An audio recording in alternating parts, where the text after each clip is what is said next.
Hey guys, how you doing? Coach Fleischer here. We're at Kinesiology 214 and we're at Module 2, Session 1. You may recall in this module we're talking specifically about the body part that is chest and chest exercises, chest movements, etc. And I did allude to a technique pointer regarding chest, and you have to look at this in terms of when you're lying on a bench, lying on your back. Just so you know what we're talking about here, we're talking about being in a supine position. So I brought up when we were talking bicep curl, you turn the palm upward. That's a supine position, like you're holding a bowl of soup in your hand. So you can just imagine like I'm laying on my back on a bench versus being face down on a bench. This would be supine. This would be prone. Supination, holding a bowl of soup. Pronation. Got it?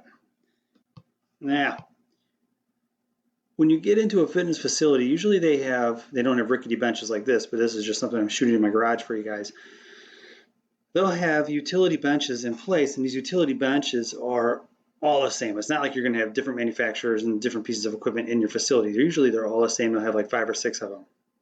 And they're all going to be the same height. So now here's the thing. You might have some clients who are taller in stature or shorter in stature, and that translates to they're going to have a longer or shorter limb length. Specifically, what we're talking about here is the hip versus the knee, or hip-knee relationship, right? So people who are taller will have a higher, longer femur, if you will.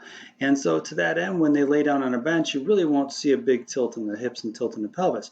But individuals who are shorter, the knee will end up being lower than the hip, and it actually takes the hip and it tilts the pelvis and rotates the pelvis downward, which translates into a bigger arch in the back. And I do this over exaggerated in this video. You can literally stuff your hand underneath somebody's back right there. I've done this where I have people lay on the floor and I put a towel on the floor and I say, don't let me pull on this towel, don't let me pull the towel out from right in here. Or I'll even just grab their shirt, and I'll pull on it. Say, don't let me pull your shirt out. So when they do an exercise where they're lying supine, if they are a little bit shorter in stature, you may have to actually have them put their feet up on the bench. That translates into a tilted pelvis position where you go back to more neutral, and that translates to a less of an arch in the back. Now,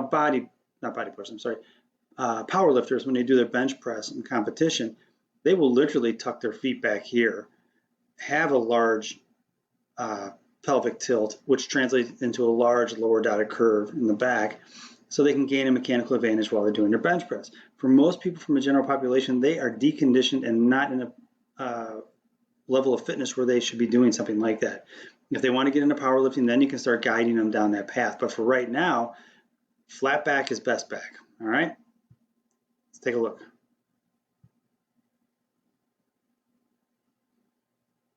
Boom.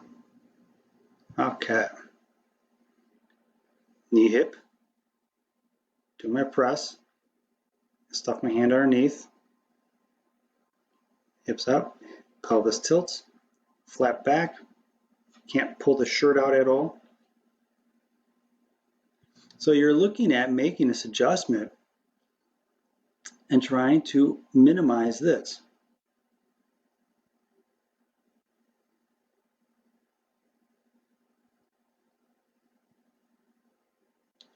In Pilates terminology, you'll oftentimes hear that referred to as have a good imprint on the reformer, have a good imprint on the ground. It's basically what they're saying is, how much of you do you have on the ground between your butt, tailbone, if you want to think of it that way, all the way up to the shoulder blades, kind of in the trap area with the head on the ground. So again, with your general population people, this is a pretty big cueing point, especially if they are shorter in stature. Taller people will not have this problem.